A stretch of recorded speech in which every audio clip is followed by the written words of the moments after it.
대표님, 안녕하세요. 이정원 교수님. 네, 안녕하세요.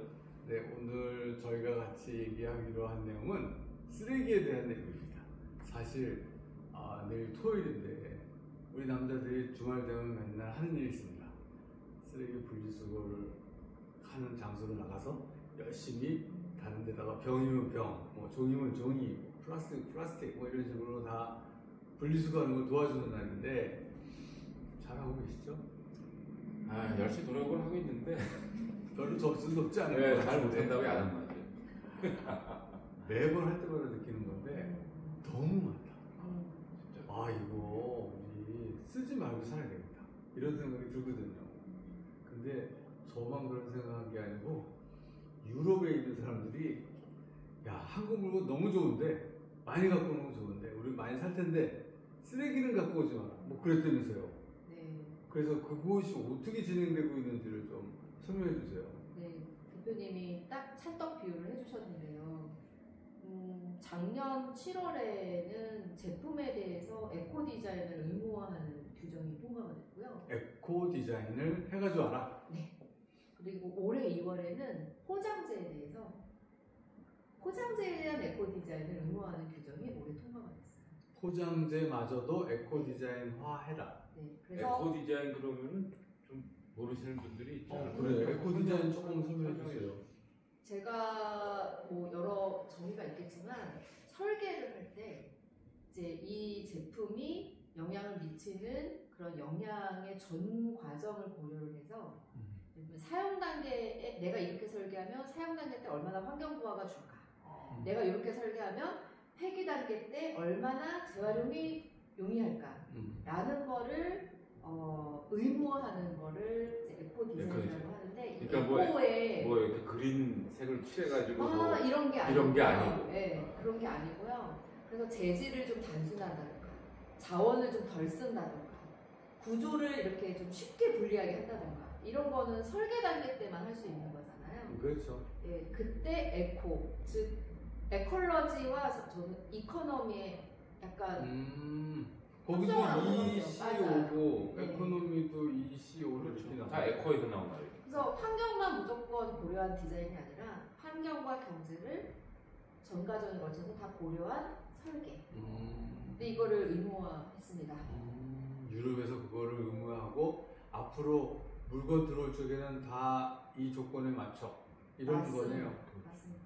야, 그럼 우리나라 기업들 이거 지금 고민 많이 해야 될 것 같은데요. 네. 아니 근데 조금 이제 뭐 제가 철학을 했으니까 철학하는 사람은 이런 얘기하면 주차 없이 괜히 근본으로 끌고 들어가거든요. 아니 그러니까 에콜로지하고 에코는 그 다 에코라는 말을 공유하고 있고요. 네. 그래서 원래 기원이 같아요. 그 그리스 오이코스에서 나온 말이거든요. 그러니까 살림살이. 다 살림살이를 잘하자. 이런 그래요? 뜻이거든요. 예. 사실은 경제도 자기가 살고 있는 그 어떤 공간 이거를 잘 다루는 게 원래 이코노미의 원뜻이에요. 근데 언제부터는 이게 부위축적으로 의미가 이제 바뀌어가지고 지금 이 지경이 되고 있는 거죠. 아무튼 그건 그렇고요. 조금 딴 데로 샜지만은. 재밌다. 네네. 아무튼 그래서. 아니 근데 그 지금 유럽에서 이런 내용들을 막 전개하고 있는데 유럽은 왜 다른 나라보다 훨씬 그런 면에서 보면 막 앞서 나가는 것 같아요. 트럼프는 지금 나 그런 거 몰라. 나 안 해. 알아서 해. 아니야. 뭐 이제 이런 분위기라서 우리 입장에서 보면 이거 어디로 가라는 거야? 이제 이런 생각이 드는데 유럽은 어떻게 이 환경 여러분 이제 그게 좀 기술 문제와 관계가 있어요. 근데 유럽 사람들이 1, 2차 대전을 겪으면서 정말 자기들이 생각하기 수도 없었던 참혹한 그 역사를 경험했잖아요. 8천만이 죽었단 말이에요. 근데 그 전쟁은 완전 기계화된 전쟁이었단 말이죠. 그 이전에는 볼 수 없는. 그래서 2차 대전 이후에 이제 유럽 사람들이 기계에 대해서, 기술에 대해서 굉장히 좀 비판적인 태도를 갖고 있었어요. 기술을 안 쓴다는 게 아니라 기술을 마구잡이로 쓰면 안 된다라고 하는 기술에 대한 약간 경계심 같은 거. 선택해야 그렇죠. 된다는. 그러니까 기술을 잘못 쓰면 큰일 난다. 이런 생각을 가지고 있었는데 그것이 이제 결정적으로 환경 문제하고 연결된 거는 그 체르노빌 원전이 폭발했던 1984년인가요?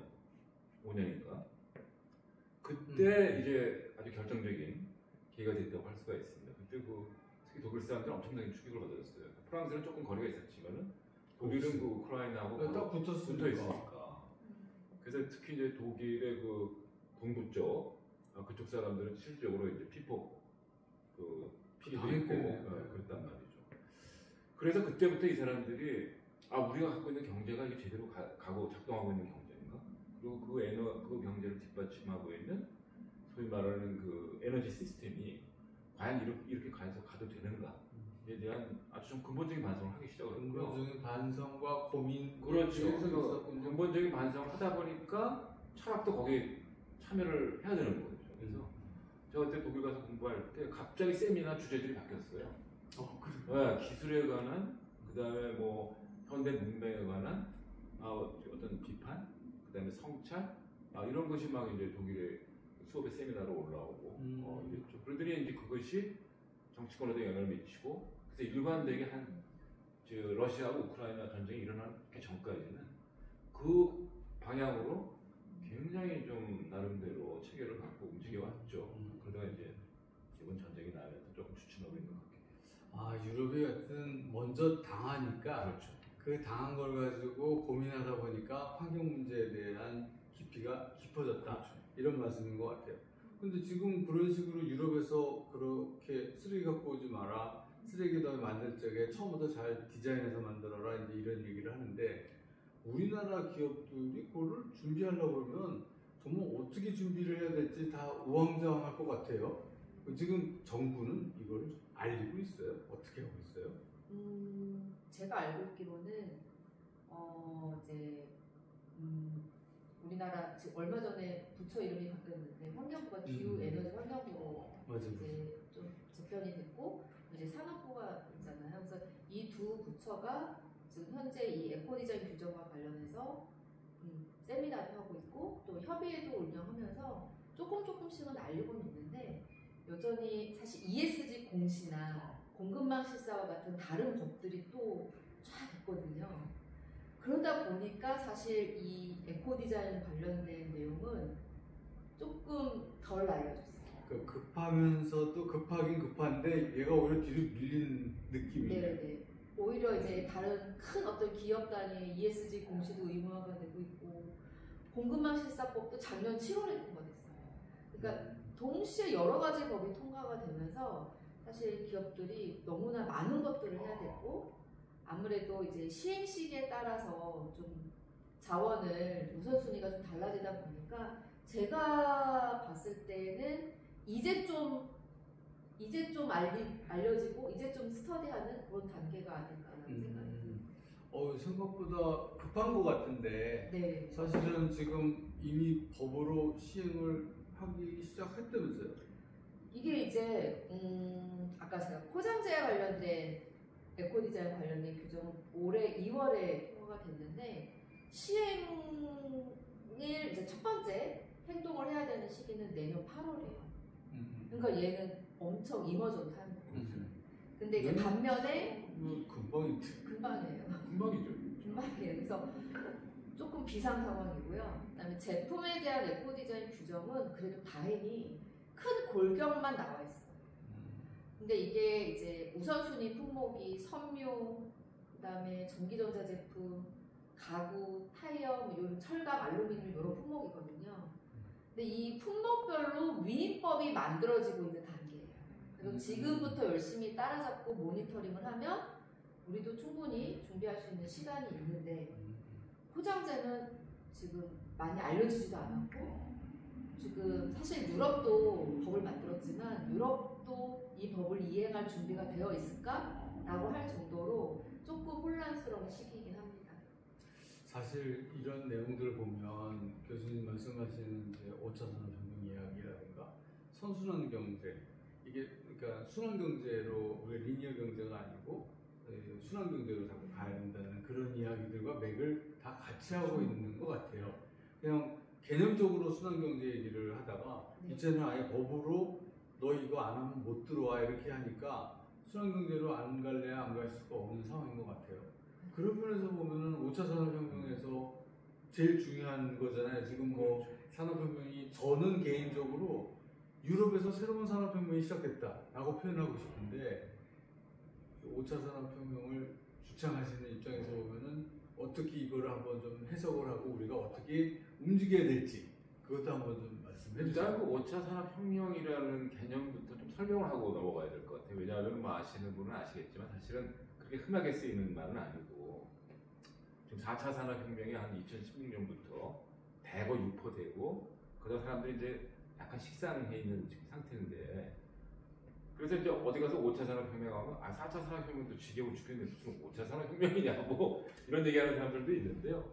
사실 우리가 이제 근대 이후에 경제 시스템을 가만히 관찰을 해보면 사실은 우리가 뭐 근대 초기 산업혁명부터 지금까지 4번의 혁명이 일어났다고 그러지만 그 밑바닥에 있는 경제 시스템은 전혀 안 바뀌었거든요. 그걸 이제 조금 아까 말씀하신 것처럼 선형경제죠.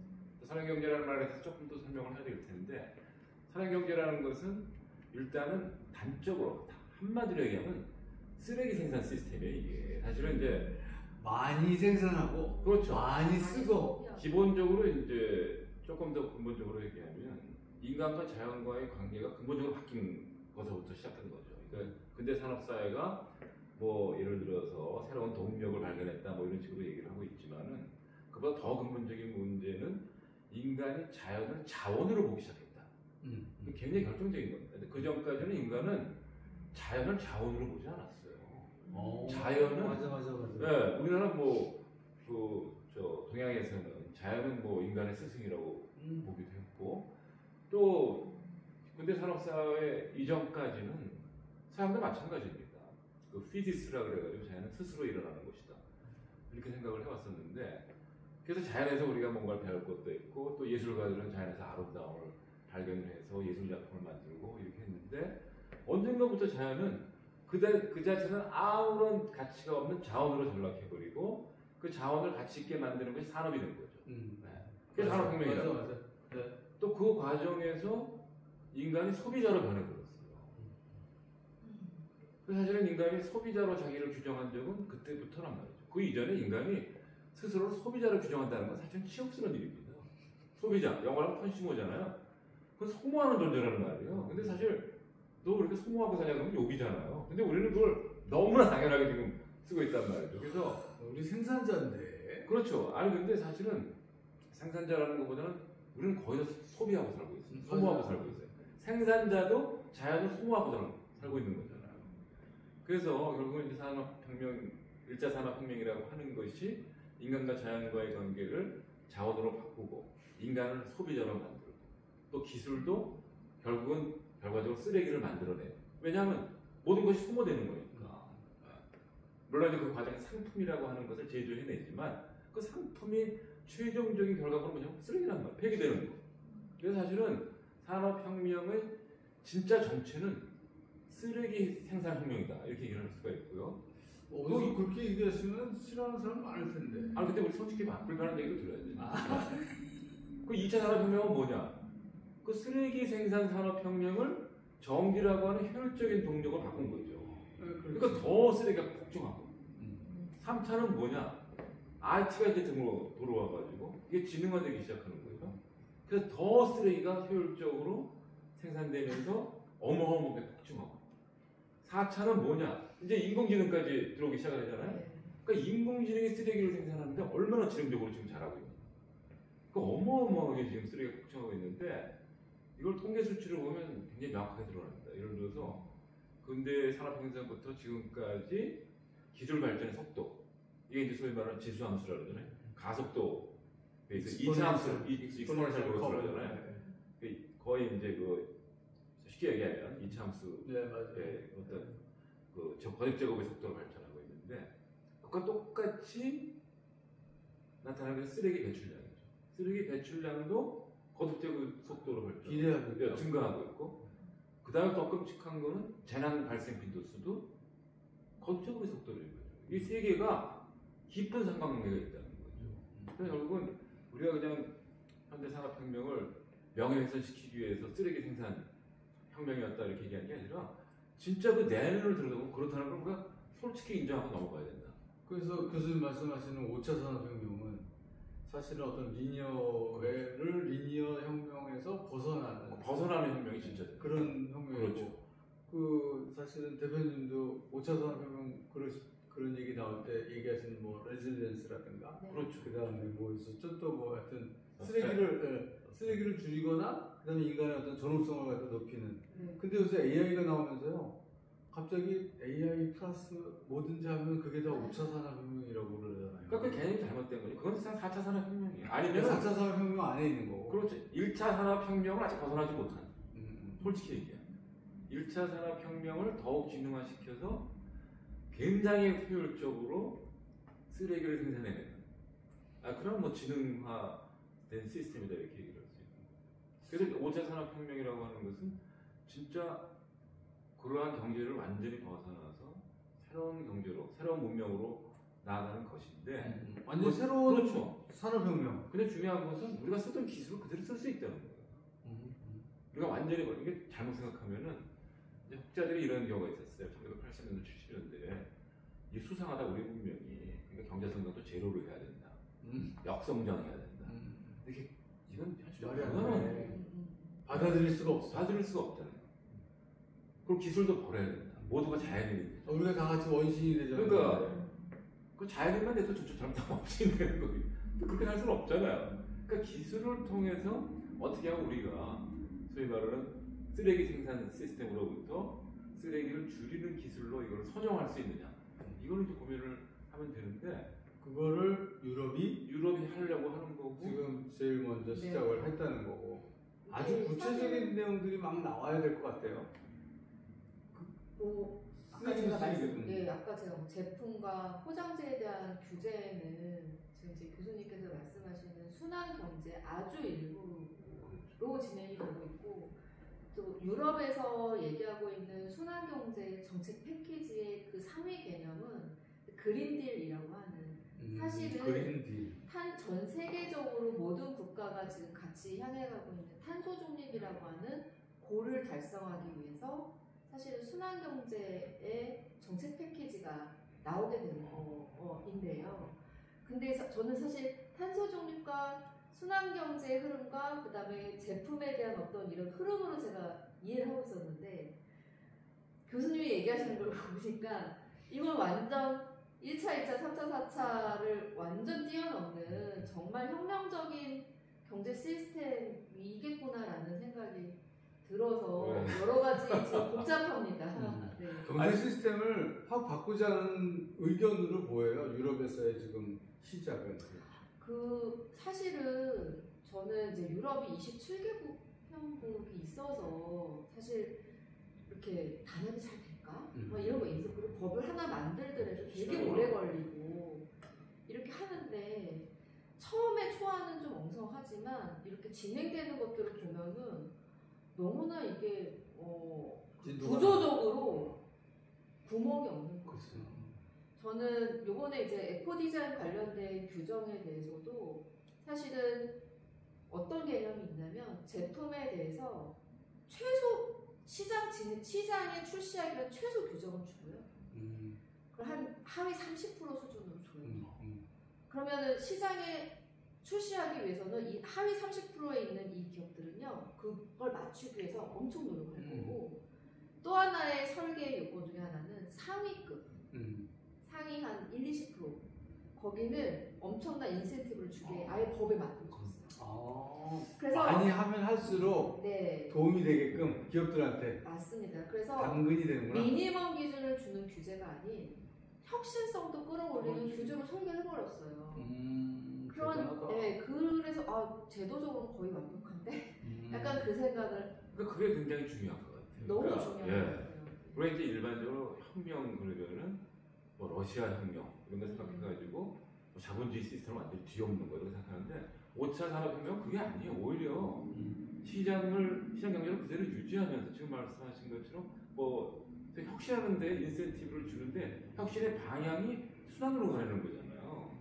예, 그러니까 이게 어떤 의미에서는 기존의 경제 시스템을 그대로 유지하면서 그러나 그들의 최종적인 가치를 순환으로 주는 쓰레기가 아니라 그런 면에서 혁명이면서 혁명 아니다 이렇게 얘기했어요. 아니 그 얘기가 점점 깊어지는데요.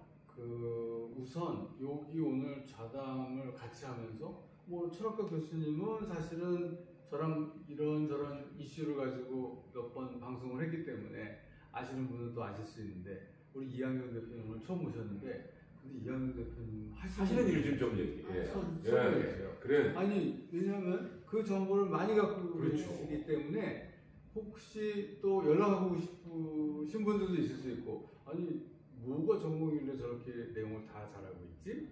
저분은 뭐 하는 거냐? 그런 독자가 고객이 있을 수 있습니다. 말씀해 주십시오. 회사 이름이 뭡니까? 참고로 유튜브 출연 오늘 처음입니다. 네, 저는 이제 에코엠 파트너스라는 회사의 대표를 하고 있고 창업한 지 11년 정도 됐는데 사실은 환경 컨설팅을 29년 차 하고 있어요. 역사 산증이 네. 그래서 네, 어디 가도 꼴리지 않습니다.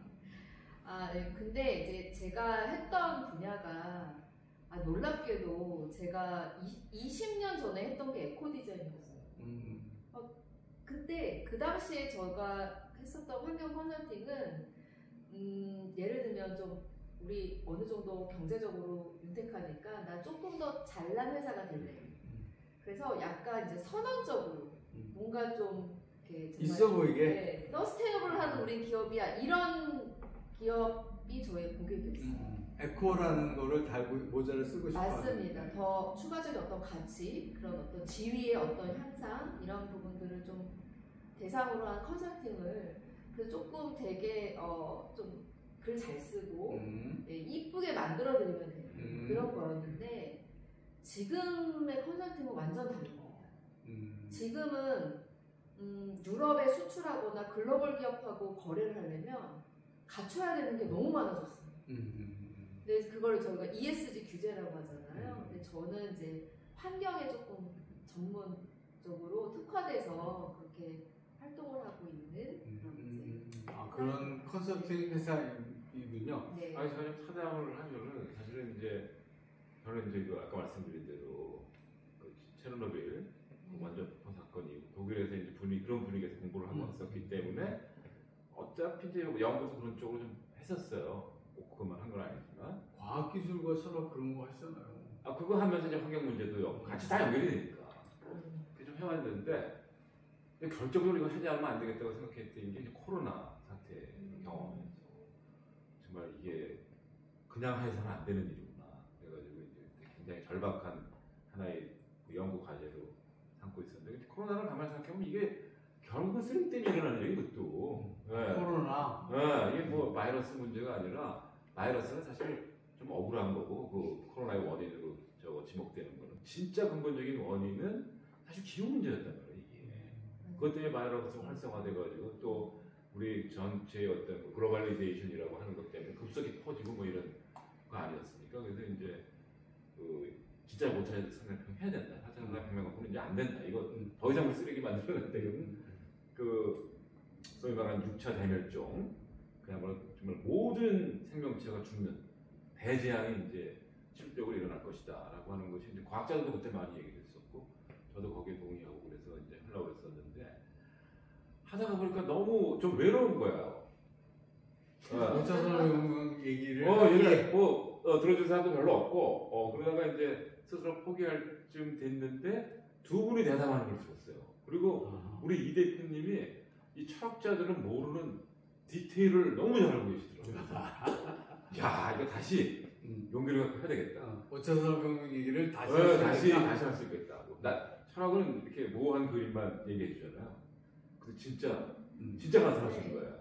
제 얘기를 좀 드리면 저는 이제 환경 컨설팅을 하다 보니까 사실은 환경 문제를 어떻게 해결하지? 아니면 환경 문제가 일어나지 않게끔 내가 어떻게 사전 예방하지? 이런 관점으로 저는 생각이 거기에 머물러 있었는데 이게 이제 5차 산업혁명이라고 하는 메시지가 딱 와서 저도 한번 생각을 해봤는데 순환 경제인데 경제 시스템에 대해서 고민하는 사람들이 있었나? 저는 그거에 대해서 되게 조금 충격을 받았어요. 왜냐하면 이게 순환 경제가 잘 되려면요. 예를 들면 이제 폐기물이 나온 걸 그러니까 자원을 이제 순환 이용하게끔 뭐 다시 재사용이나 업사이클링이나 재활용을 하는 거, 뭐 이거는 지금 현재 시스템에 할 수 있어요. 예, 그런데 제조 단계에서 예를 들면 내가 이제 재생 자원을 의무적으로 써야 된다던가 아니면 얘를 수명을 예를 들면 2년 정도 되면 고장 나야 되는데 예를 들면 계속 수리해가지고 10년간 쓰게 해야 된다라는 걸 생각해보면 이게 쉽지 않잖아요. 기업들은 근무 주고. 네, 그러면 아니, 이걸 전환시키려면요 엄청난 혁신이 필요해요. 그렇죠. 진짜 혁신이 필요해요. 근데 네, 제가 생각할 때는 이게 순차적으로 하면 될 것 같아요. 예를 들어서 리사이클링부터 이제 시작을 하는 거죠. 그러니까 완전히 그 재료를 갖다가 지금 뭐 일부에서는 벌써 시작을 했지만은 그거를 순환시키는 것은 그건 정말 좀 어려운 일이고 우리가 쓰던 물건을 다른 사람에게 전달함으로써 새로운 가치를 생산하는 물품으로 만들어내는 거 그런 것도 충분히 할 수 있고요. 또 공유하고 그렇죠. 예, 그게 제일 중요하죠. 그거부터 시작해야 될 거 같고 그다음에 사람 영역에 따라서 순환 경제를 할 수 있는 데가 있고 아주 할 수 없는 데도 있을 것 같아요. 근데 없는 데는 인정을 해줘야 되고 그러니까 무조건 다야 이건 말이 안 돼요. 없는 데는 너희들은 그냥 선형으로 가. 다만 순환을 충분히 할 수 있는데도 안 하는 데가 있단 말이에요. 그리고 오히려 순환을 함으로써 자기들이 갖고 있는 어떤 그 기업 비즈니스 모델을 더 좋은 걸로 업그레이드 시킬 수도 있고 또 소비자들로부터 좋은 어떤 기업 이미지를 브랜드 이미지를 만들 수도 있고 그렇게 충분히 할 수도 있단 말이에요. 최근에 그 MZ 세대들은 그 파타고니아 같은 거를 아주 자랑스럽게 입고 다니잖아요. 네. 많이 입었던데. 그렇게 대표적인 거니까 비싸도 잘 못 사는데. 근데 그걸 자랑스럽게 입고 다닌단 말이에요. 그런 게 조금 문화가 달라지는 거. 그래서 그런 거기서부터 시작을 한다 그러면 이게 비즈니스로서 더 손해보는 비즈니스일까? 저는 그렇게 생각이 돼요. 의미를 찾는 소비자가 많아질수록 그렇죠. 사실은 이게 활성화될 수 그렇죠. 있죠. 그렇죠. 그러려면은 그 의미 있는 소비자가 많아지게 하는 뭔가 당근도 필요할 것 같고 채찍도 필요할 것 같다는 생각이 많이 듭니다. 그렇죠. 우리가 새로운 어떤 산업혁명을 완성시키려면 그러니까 여러 가지를 다 해야 되는 거예요. 근데 사실은 이런 얘기가 나오면 정부가 제일 많이 고민하고 있을 텐데 정부는 기업들을 지원해 줘야 되는데 기업들은 아직 모르는 데가 너무 많아. 그러면 정부도 알려주는 역할도 해야 될 것 같고 그 다음에 정부가 기업들이 이거 너무 복잡해서 못하겠어요 막 이제 이런 불평이 나오면 그걸 조금 더 쉽게 해주려고 노력을 해야 될 텐데 혹시 정부는 어떤 지금 노력을 하려고 무슨 준비를 하는 게 있나요? 그쪽에 대해서도 같이 환경부하고 일을 하시니까. 네. 그 부처가 좀 바뀌면서 기후부라고 얘기를 하는 기후부. 환경부가 아니고 기후부. 예, 기후부에는 이제 자원순환국이라는 곳이 있는데 여기가 우리나라의 순환경제 이제 관련 법, 뭐 국가계획 이런 부분들을 수립하는 곳이었고 여기에서 이제 다행히 이번에 정권이 출범하면서 새로운 어떤 제도 이런 부분들을 좀 검토하는 과정에서 이 에코디자인 규정을 그냥 대응하는 관점에서 바라보면 안 되겠다라는 생각을 다행히 하시게 됐어요. 근데 이게 왜 중요하냐면 그러니까 유럽에서 사실은 2006년도에 도입된 것 중에 전기전자 자동차에 대해서 유해물질이랑 재활용성 관련된 규제가 1차에 있었어요. 2006년도에. 2006년도에 있었어요. 근데 그 부분들을 대응하는 국내법을 도입을 하면서 사실은 우리나라 제품의 에너지 효율 향상이라든가 여러 가지 환경 관련된 이런 부분들이 어느 정도 그 수준에 맞춰왔다라고 생각이 들거든요. 그 얘기는 뭐냐면 이 에코디자인 규정에 상응하는 국내의 제도를 도입하는 것을 검토를 시작했습니다.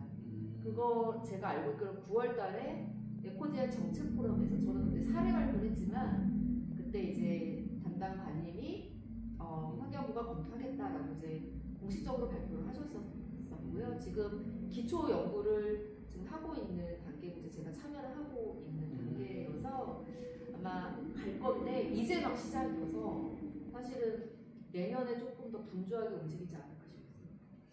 지금 대표님 말씀 듣다가 하나 영업하고 싶은 게 하나 있는데요. 이거예요. 자원순환국 아까 말씀하셔가지고 네. 이게 뭐냐면 여기 펌프거든요.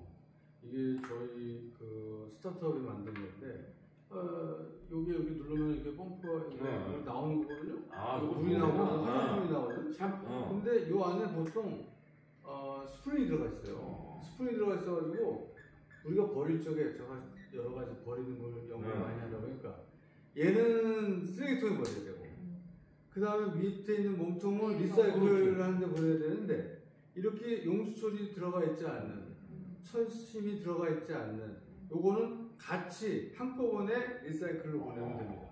그러면 이제 그러니까 버리기 리사이클러빌리티가 좋은 그렇죠. 거죠. 네. 이런 거는 유럽으로 가면 아주 칭찬받겠네요. 그렇죠. 그게 아까 포장재 관련된 법규에 리사이클러빌리티를 평가하는 방법론을 곧 만들 거예요. 누가 만들어요? 유럽에서 만들 유럽에서? 그런데 놀라운 거는요, 우리나라에 포장재 재질과 구조에 대한 평가를 하는 법적 테두리가 이미 있고 포장재에 대해서도 우리나라도 1등, 제가 알기로 4등급이라고 할 때 등급을 매겨서 이거를 EPR 분담금을 차등 부여하는 그런 경제적인 어떤 인센티브 제도랑 연계해서 운영하는 게 있는데 제가 알고 있기로는 있는데 그걸 그 등급을 매기는 그런 방법론이 우리나라가 전 세계에서 되게 모범 케이스라고 들었어요. 오히려 유럽이 우리나라 거 벤치마킹할 정도라고 제가 들었어요. 그래서 뭐 우리나라 안에서만 제대로만 잘 관리가 됐다? 뭐 제대로 잘 활용만 저는 되면 국제적 부합성 관점만 저희가 좀 잘 맞추면 포장재는 어느 정도 좀 따라갈 수 있지 않을까. 그러니까 그런 식으로 선제적으로 해온 것이 굉장히 현명한 정책이었고 또 유럽에서 이런 게 딱 발표됐을 때 대응이 아주 쉽잖아요. 그러니까 아마 그 역사가 흘러가는 방향은 지금 거의 확실한 것 같아요. 그러니까 지금 이런 쓰레기 양산 시스템은 도저히 유지 못한다.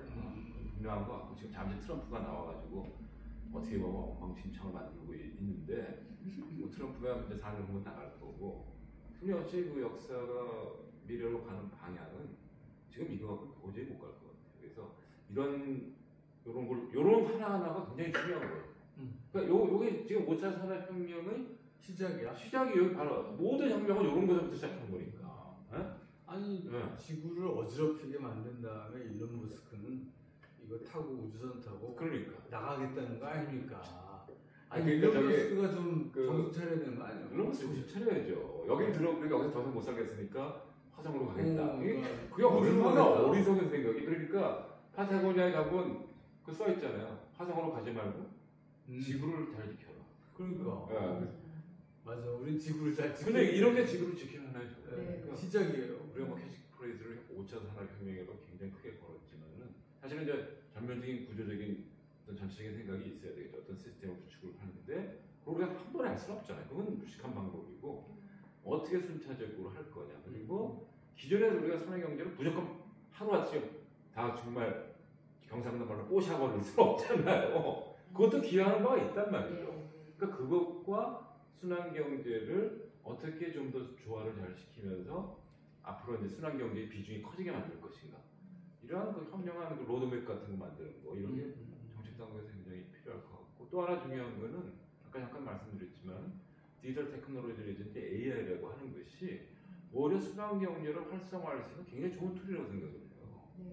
그러니까 이제 과거에 그 유럽 사람들이 이제 순환경제를 주장을 했지만 그건 굉장히 윤리적이고 도덕심이 호소했거든요. 그래서 이 사람들이 이제 개인적으로는 수출하는 그 환경의식을 갖고 그걸 하지만은 사실은 그게 힘들단 말이에요. 매일 도덕적으로 살기가. 근데 그걸 뒷받침해주는 기술이 있어야 되는데 그게 사실은 유럽에는 부족했는데 우리는 뭐 인터넷망이 잘 갖춰져 있고 플랫폼 기업들이 많고 그래서 디지털라이즈 많이 돼 있죠. 그렇죠. 그 플랫폼이 작동하는 방식을 역으로 그러니까 물류도 역물류, 리버스 그 로기스틱이라고 그래가지고 지금은 배달하고 끝나버리잖아요. 그러니까 배달하고 다시 회수하는 시스템을 잘 구축을 하고 그게 이제 세계적으로 수출할 수 있는 플랫폼이 될 수도 있고. 아니 요새 그게 규제 지금 말씀하시는 게 지금 딱 디지털 프로덕트 패스포트라고 해서 그래. 아까 그 무슨 M1이 여권이 있다고 그러죠. 디지털 제품 여권 맞아. 제품에 이제 바코드 같은 걸 붙여서 걔를 딱 누르면 그 제품의 전주기에 그렇지. 대한 정보를 다 구현을 시키는 CO2를 얼마큼 절감시켰는데 그게 법에 명시돼 있어요. 챕터로. 근데 물론 그걸 무조건 다 DPP로 구현하는 건 아니지만 상당 부분 이 순환 경제를 달성시키는 것 중에 핵심은 밸류체인의 여러 이해관계자 그렇죠. 간에 서로 데이터의 주권을 그렇죠. 인정하면서 원하는 걸 교환할 수 있는. 글쎄요. 그러니까 데이터를 한 곳에 모아놓지 않고 분산화시키면서 내가 이제 집 주소만 공유한 거예요. 그렇죠. 아, 이 집에는 뭐가 있어. 그렇죠. 저 집에는 뭐가 있어. 이것만 공유하고 서로 그 플랫폼을 그렇죠. 통해서 공유를 해서 이제 원하는 그런 어떤 서비스를 받게 하는 그런 게 의무화가 되고 그러니까 있습니다. 앞으로 그런 플랫폼이 구축이 돼야 되고. 그러면 정리하면 우리가 유럽을 갈 적에 우리가 여권을 가져갑니다. 근데 우리가 제품을 만들어서 수출하려고 해도 이제 전자 여권을 DPP 부착해야죠. 그거를 부착을 해야지 그 물건이 그 제품이 유럽에 도착할 수 있습니다. 그런 뜻이네요. 네. 어. 근데 이게 전 품목에 확장이 된다고 하니까 이거 정말 큰 트렌드가 될 것 같아요. 야, 근데 그러면 기업체에서 우리 보고 예를 들어서 뭐 생산하는데 너그 CO2 얼마나 줄였어? 잠깐만요. 계산 좀 해보고.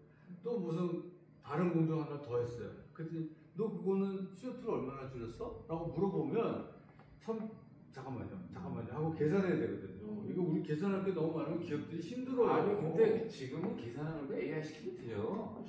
그걸 약간 인간이 AI가 한 거를 우리가 또 검증을 해야 되잖아요. 아니 근데 물론 이제 AI를 신뢰성 있게 신뢰성이 구축해야 되지만 지금 AI 발전 속도로 신뢰성이 굉장히 높아지고 있고 물론 이제 그 오류도 있지만 3년 전에 비해서는 오류가 엄청나게 줄어들었잖아요. 그러니까 중요한 것은 AI 개발을 방향을 어디로 잡을 거냐, 그리고 무엇과 접목시킬 거냐 이걸 잘 생각해야 되고 그랬을 경우 굉장히 효율적인 그런 시스템을 만들 수 있는 거죠. 그러면 공정마다 CO2를 얼마나 썼는지를 갖다가 자꾸 뭔가 데이터를 만들어가는 과정이 필요할 것 같은데 그렇죠. 그거는 어떻게 진행되고 있어요?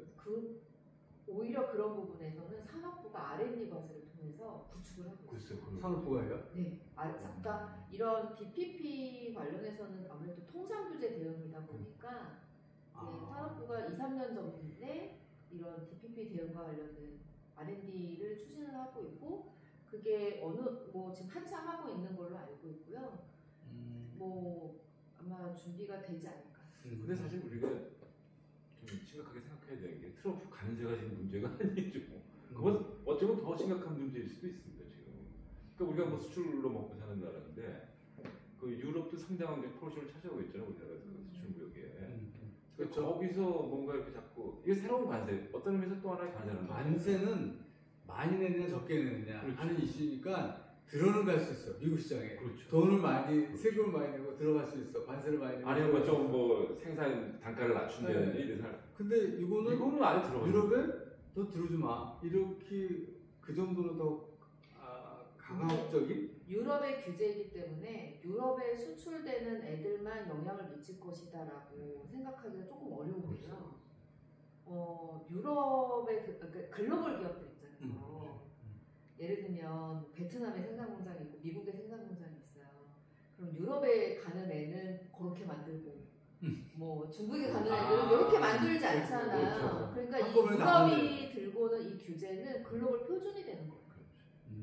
그래서 저희가 계속 이 규제를 되게 심각하게 모니터링하고 대응해야 되는 이유가 계속 유럽은 그런 식으로 환경 규제를 계속 강화해 가면서 그들의 어떤 리더십을 계속 유지를 해왔거든요. 근데 글로벌 기업, 저는 글로벌 기업, 환경 기술을 확보한 글로벌 기업이 유럽에 로비를 해서 유럽이 규제를 만든다고 생각해요. 글쎄요, 그럴 수도 있죠. 충분히. 왜냐하면 자기네들이 어떤 경쟁력을 유지하기 위해서. 그러면 이제 잘 됐다 하고서 이제 유럽이라는 규제라는 그런 방패 삼아서 사실은 이제 전 세계 공급망에 야 내가 이거 규제해야 되니까 너희 어떻게 해? 이거는 그냥 전체적인 어떤 제조에 우리 그런 기업에 영향을 미치는 구조가 되는 그러니까 어떻게 보면 의도는 그렇게 선하지 않지만 자기들 이익을 위해서 그러는 거지만 결과는 선한 결과를 가져올 수 있단 말이에요. 그런 면에서 이제 그 저희 글로벌 기업들이 그런 식으로 유럽의 어떤 그 정책 기관들을 이렇게 추동을 해서 그런 규제를 만드는 거는 그렇게 나쁘진 않은 것 같아요. 인류 전체를 위해서는 좋은 결과를 가져오니까. 그리고 우리가 거기 빨리 앞서서 간다는 것도 그 경쟁에서 우리가 우위를 잡아내는 거니까 이것도 굉장히 좋은 일이라고 생각을 하고. 그러니까 우리가 전 세계에서 아주 아웃스탠딩한 프로덕트들이 좀 있잖아요. 그렇죠. 그러면 저는 환경 기준도 우리가 선도해야 된다고 생각을 이거 굉장히 중요한 얘기인데요.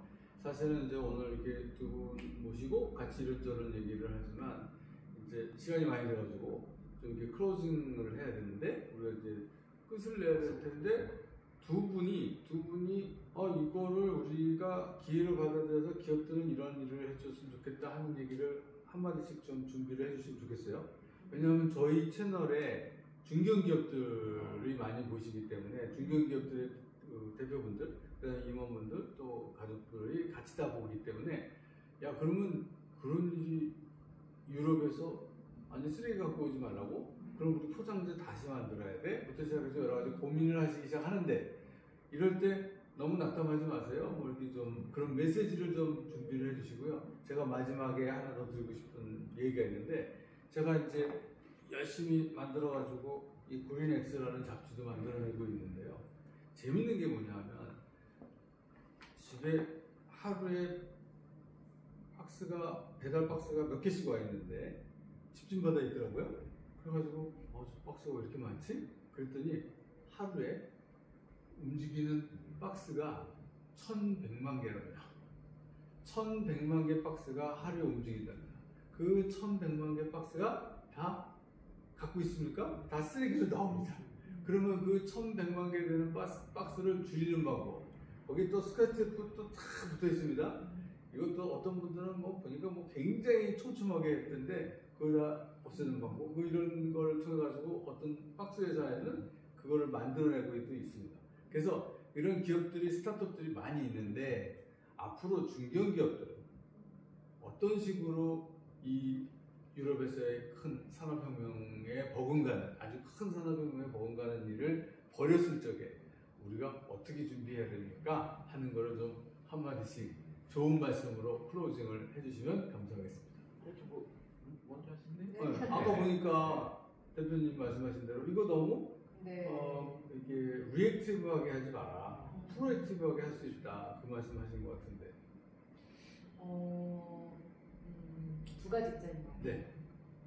내가 이제 글로벌 시장에서 경쟁력이 있는 어떤 기술을 확보하고 있다면 우리나라의 정부와 같이 상의를 할 수가 있어요. 무슨 얘기냐면 우리나라의 제도를 만들 때 우리 제품의 어떤 국익, 경쟁력 이런 관점에서 사실 그 명분이라는 게 잘 갖춰져 있는 거예요. 환경이라는 것 자체가.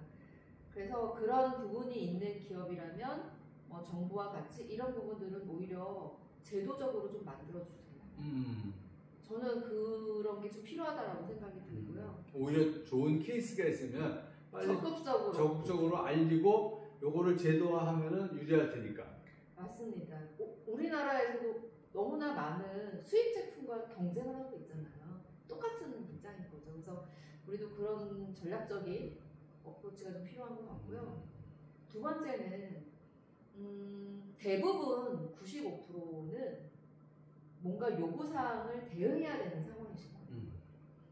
근데 이제 레터가 오기 전에는 모르세요.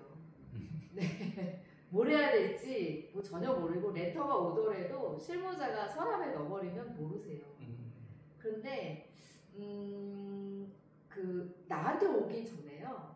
나의 클라이언트를 보셔야 돼요.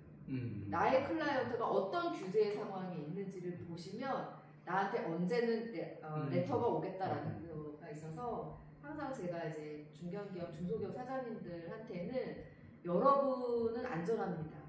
여러분의 클라이언트가 위험하기 때문에 클라이언트 어떤 업종인지 그 기업이 어떤 기업과 거래하는지를 보시면 좀 전문가의 도움을 받으시면 예측을 할 수가 있으니 거기에 따라서 하면 되고 또 우리나라 정부가 이런 쪽에 지원 프로그램이 되게 많아요.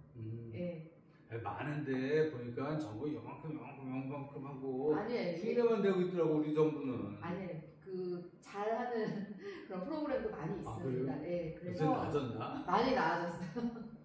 또 그런 그래도 그런 거 이제 평판도 있고 하니까 잘 찾아보시면 좋을 것 같고 그런데 도움을 많이 받으시거든요. 지금 다 경제가 안 좋아서 사실 자기가 뭔가 투자를 해서 준비하는 게 쉽지가 않아요. 맞아요. 근데 다행히 우리나라는 중소중견기업을 위한 지원 프로그램이 좀 잘 갖춰져 있으니까 그걸 적극적으로 활용하시면 전혀 어려움 많이 못 느끼실 것 같아요.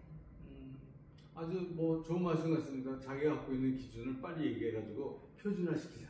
그거 아주 중요한 것 같고요. 그 다음에 다른 프로그램들이 많이 있으니까 그런 거를 잘 살펴가지고 해나가는데 먼저 내가 납품하는 고객의 무슨 환경 문제를 안고 있는지를 확인하면 나한테 어떻게 임팩트가 오겠구나, 내가 뭘 준비해야 되겠구나라는 거를 알 수 있으니까 먼저 고객의 환경 문제의 고민 이런 거를 귀를 쫑긋하고 들어둬라. 네. 그 말씀입니다.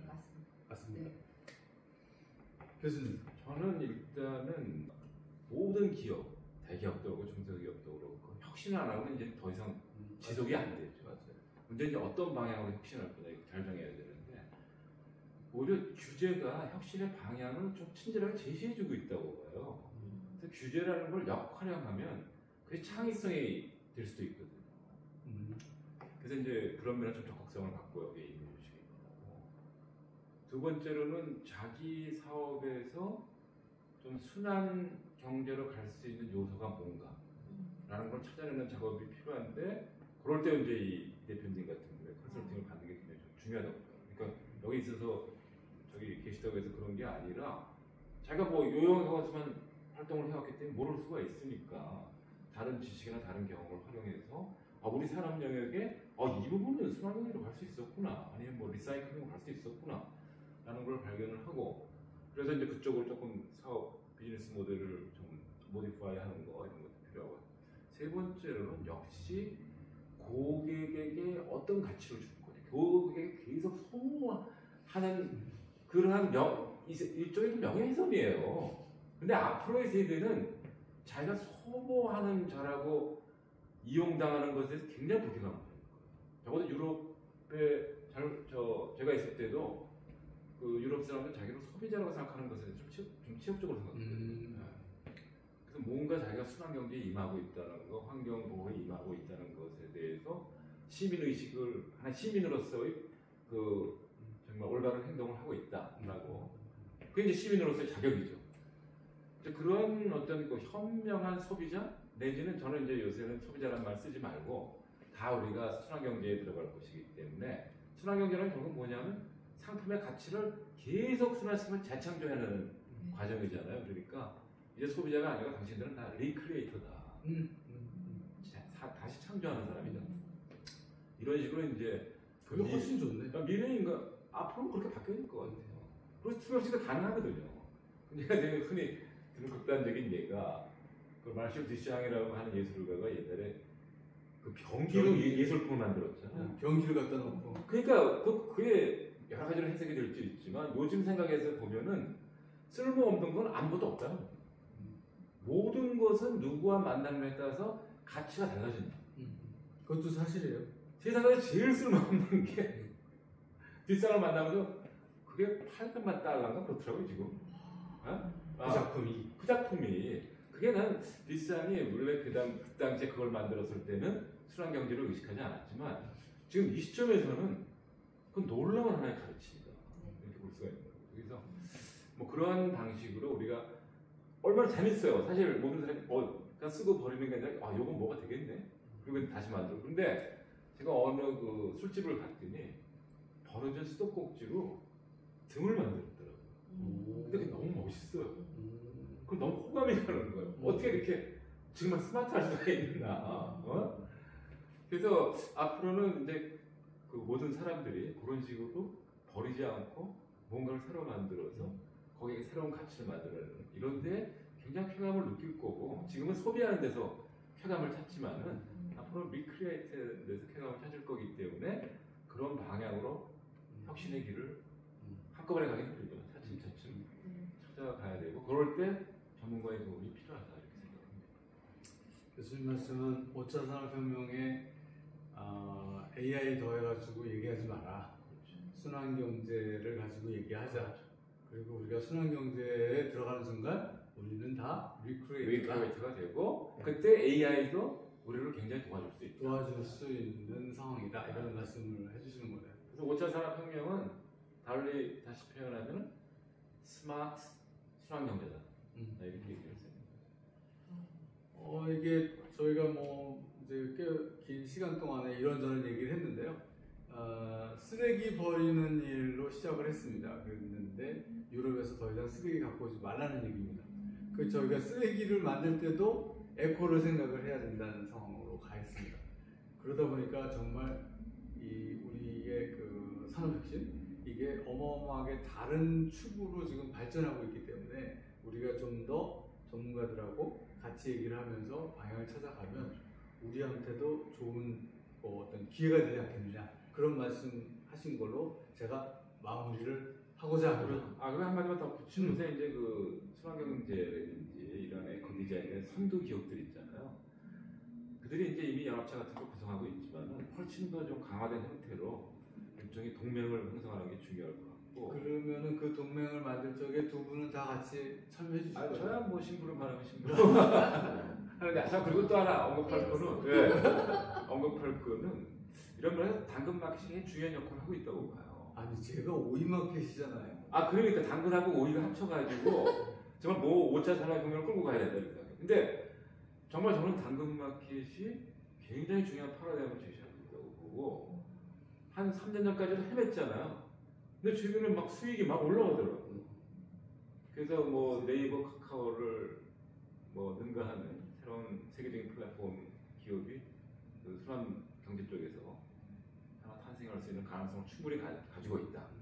그래서 꼭 오이 마켓하고 당근 마켓이 동맹을 형성하라. 자, 이걸 이거 당근 마켓 대표가 좀 시간을 내서 저를 만나 주셔야 되는데. 오이 마켓 좀만. 자, 여러분 어쨌든 오늘 이렇게 긴 시간 동안에 두 분하고 같이 새로운 변화, 새로운 혁신, 그리고 우리에게 앞으로 나타나는 새로운 기회, 도전이죠. 이런 것들에 대해서 많이 이야기를 나눴습니다. 두 분 시간 내주셔서 정말 감사합니다. 감사합니다. 감사합니다. 감사합니다.